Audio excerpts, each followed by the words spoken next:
Hello, my name is Carissa Sims. I'm a student at Nebraska Methodist College, and today I'll be discussing gender inequality, specifically the right to be paid equally. Social problems are defined as an issue in society that elicits an uncomfortable response for others to talk about. Social problems would include topics like race, sexuality, healthcare, and gender inequality. Gender inequality is a massive issue in the United States. Women have been and continue to fight for equal rights still today. A large issue that needs to be addressed is the pay gap between male and female counterparts.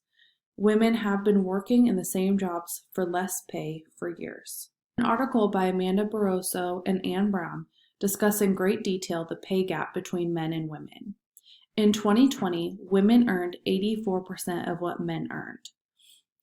Based on this estimate, it would take an extra 42 days of work for women to earn what men did in 2020. It was stated that in 1980, the wage gap was nearly 36 cents. But in the year of 2020, for every dollar a man makes, a woman makes 93 cents, lowering that pay wage to 7 cents. 1 in 4 employed women said that they had earned less than a man who was doing the same job, whereas just 5% of men said that they had earned less than a woman doing the same job. Barroso and Brown explained that some of these wage gaps can be attributed to work experience and education, but there is still a large percent that is unexplained and referred to as gender discrimination. Visually, it is represented here as parity, meaning $1, and the green line is what women have been comparatively paid through several decades. Through data, researchers identified other areas of gender discrimination in the workforce, such as creating a poll, asking men and women if they earned less than a woman or a man doing the same job, where 25 women said yes. They also asked if they were treated as if they were not competent, where 23 women said yes and 6 men said yes. They also asked the question if they experienced repeated small slights at work, where 16 women said yes, whereas 5 men said yes. The news article also touched on employment and motherhood, stating that while these women worked full-time, had children under the age of 18, and other commitments, they felt as though they needed to step back from work more so than the fathers felt. Women felt more obligated to turn down work promotions due to larger loads that they were carrying at home. Roughly 1 in 5 mothers said that they had been passed over for an important assignment or a promotion at work, while 27% said that they had been treated as if they weren't committed to their work.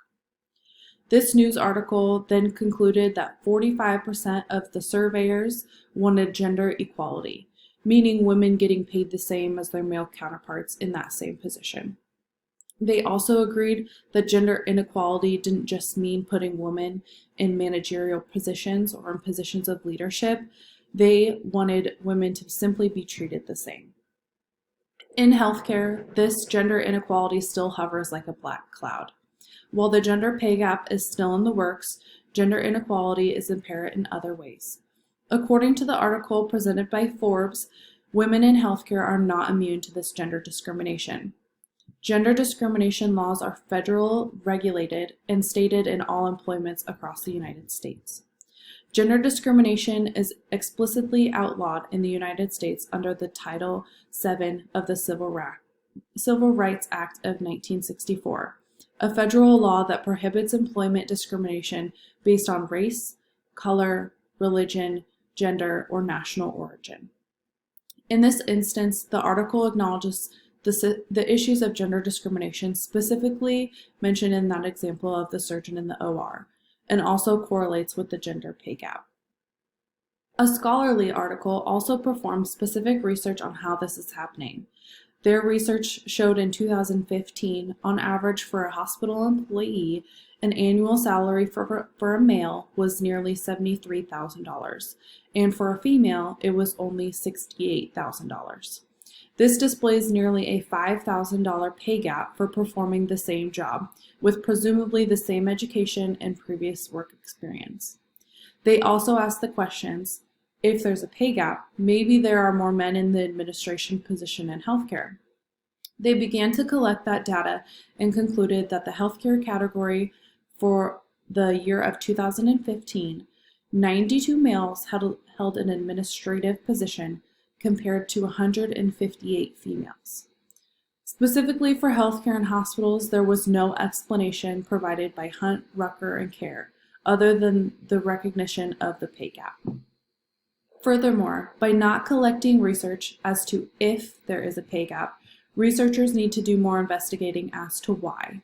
Once we gain the knowledge of that why, we are able to implement more policies to regulate the pay of men compared to that of a woman, with the same job title, education, and workplace experience.